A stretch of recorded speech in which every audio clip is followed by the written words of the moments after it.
तो चलो आज बनाते हैं कच्चे आम की शरबत।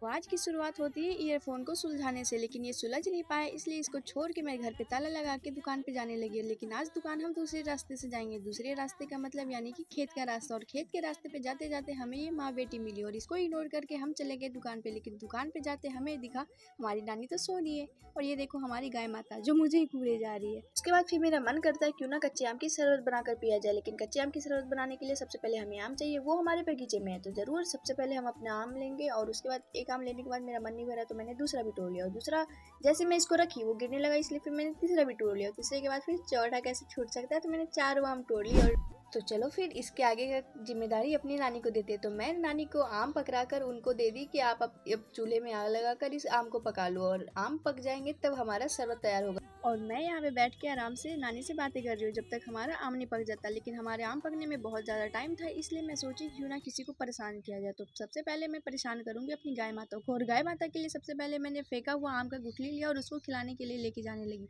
लेकिन जब मैं इसको अपने मुंह में, ए भगवान गिर गया, मत खा रे पागल, गिरा हुआ नहीं खाते। फिर मैंने सोचा क्यों ना इसकी नजर उतारी जाए। तो चलो इसकी नजर उतारते हैं। आलतू जलालतू आलतू फालतू आलतू जलालतू आई बिला को टालतू आलतू जलालतू।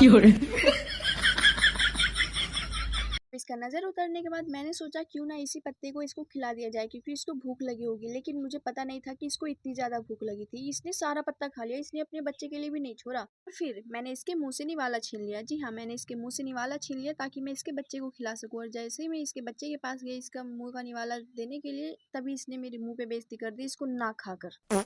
और फिर क्या था, मैंने सारा पत्ता इसको ही ला कर दे दिया क्योंकि इसके बच्चे ने तो मेरे मुंह पे बेइज्जती कर दी थी। खैर जाने दो, अब बेइज्जती हो ही गई तो क्या, लेकिन इसको प्यार करना कैसे भूल सकते। कुछ दिनों के बाद मैं अपने घर चली जाऊंगी तो क्यों ना इसके साथ थोड़ा सा खेला जाए और इसको लाड प्यार दिया जाए बहुत सारा। और मैं इसको बहुत ज़्यादा मानने लगी हूँ, बहुत ज़्यादा। और ये भी मेरे साथ बहुत अच्छे से घुल रही है। तो उसके बाद मैं देखती हूँ कि मेरी नानी तो यहाँ पे मेरी गैया की जू निकाल रही है।